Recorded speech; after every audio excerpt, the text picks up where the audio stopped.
Hello, I'm Vidya, your tutor. Let's learn the Surajkund Fair together, step by step.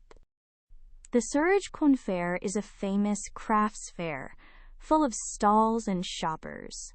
We'll use multiplication, money, and data to solve fair problems. To buy several of the same item, multiply the price by the number.